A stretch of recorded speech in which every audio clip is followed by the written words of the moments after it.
नमस्ते, संध्यास किचनमध्ये आपलं स्वागत आहे. आज आपण बनवणार आहोत फ्राईड राईस. तर हा राईस आहे ना, मी उरलेल्या भातापासून बनवलेला आहे. अगदी खूप छान असा तयार झालेला होता. घरच्या घरी तयार केलेला अगदी बाहेरच्यासारखाच टेस्टीला लागतो. तर तो कसा बनवायचा पाहून घेऊ. चला तर मग रेसिपीला सुरुवात करू. आज आपण बनवत आहे फ्राईड राईस. तर त्यासाठी घेतलंय मी इथे कांदा, शिमला मिरची, कोबी, गाजर आणि फरसबीच्या शेंगा बारीक बारीक कापून घेतलेल्या आहेत. आणि हा भात आहे ना, माझा दुपारचा आहे, तर मी संध्याकाळी बनवायला घेतलेला आहे. तर पॅनमध्ये इथे ना मी 2 चमचे तेल घातलेलं आहे आणि 1 बटर क्यूब घातलेला आहे.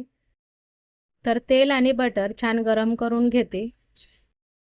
इथे बटरचा वापर मी कमी केलेला आहे. तुम्हाला आणखीन जास्त हवा असेल तर तो घालू शकता. तर तेल आणि बटर गरम झाल्याच्या नंतर यामध्ये घातलं आहे अद्रक, लसूण आणि हिरवी मिरची एकत्र जाडसरच ठेचून घेतलेली होती. ती छान लालसर रंगावर परतून घेतल्याच्या नंतर यामध्ये घालत आहे कांदा. कांदा आणि सर्व भाज्या आपल्याला पूर्णपणे शिजवून घ्यायच्या नाहीत. तर हे शिजवते वेळेस ना मी गॅस मोठाच ठेवलेला आहे. तर आता यामध्ये घालत आहे फरसबीच्या बारीक कापून घेतलेल्या शेंगा आणि गाजर. याला थोडासा जास्त वेळ लागतो म्हणून हा आधी घातलेल्या आहेत या भाज्या. तर आता ना छान परतून घेते. तर परतते वेळेस बघा गॅस ना मी मोठाच ठेवलेला आहे. जास्त आपल्याला शिजवायच्या नाहीत, फक्त फ्राय करून घ्यायच्या आहेत, जेणेकरून ना त्याचा कुरकुरीतपणा फ्राईड राईसमध्ये यावा म्हणून. तर गाजर आणि फरसबी छान परतून घेतलेली आहे. तर आता यामध्ये घालते सिमला मिरची. सिमला मिरचीला जास्त वेळ लागत नाही शिजायला, अगदी 2 ते 3 मिनिटं परतून घेणार आहे. तर सिमला मिरची छान परतून घेतल्याच्या नंतर आता यामध्ये घालणार आहे एकदम बारीक कापून घेतलेली कोबी घेतलेली आहे, म्हणजेच पत्ता कोबी. तर ही देखील ना छान परतून घेणार आहे. आणि परतते वेळेस ना गॅस मोठाच ठेवलेला आहे. जास्त भाज्या शिजवून घ्यायच्या नाहीत, मग त्या फ्राईड राईसमध्ये छान लागत नाहीत खायला.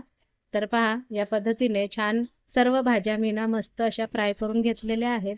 तर आता इथे ना थोडासा गॅस कमी करायचा आहे आणि यामध्ये घालते 1 चमचा काळी मिरी पावडर आणि चवीप्रमाणे मीठ आणि 1 ते 1.5 चमचा सोया सॉस घातलेला आहे.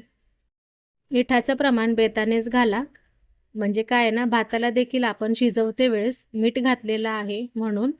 तर मसाले छान एकजीव करून घेतलेले आहेत. पहा मस्त असे परतून झालेले आहेत. तर आता यामध्ये घालत आहे भात. तर भात घातल्याच्या नंतर मस्त असा मिक्स करून घेणार आहे. तर तुम्ही पाहू शकता इतका सुंदर हा भात होतो ना, जसा बाहेर भेटतो ना फ्राईड राईस, अगदी त्याचप्रमाणे होतो. तर कधीतरी चालतं उरलेल्या भाताचा फ्राईड राईस केलेला. तर दुपारचा होता म्हणून मी संध्याकाळसाठी हा केलेला आहे, जेणेकरून मुलं शाळेतून आल्याच्या नंतर त्यांचा नाश्ता पण होईल आणि दुपारचा राहिलेला भात वाया देखील जाणार नाही. तर अशा पद्धतीने छान मस्त राहिलेल्या भातापासून फ्राईड राईस तयार झालेला आहे. तुम्हाला माझी आजची रेसिपी कशी वाटली मला कमेंट करून नक्की सांगा. तुम्हाला जर माझी रेसिपी आवडली असेल तर रेसिपीला लाईक करा, व्हिडिओ शेअर करा आणि तुम्ही जर माझ्या चॅनलवर नवीन असाल तर चॅनलला सबस्क्राईब नक्की करा.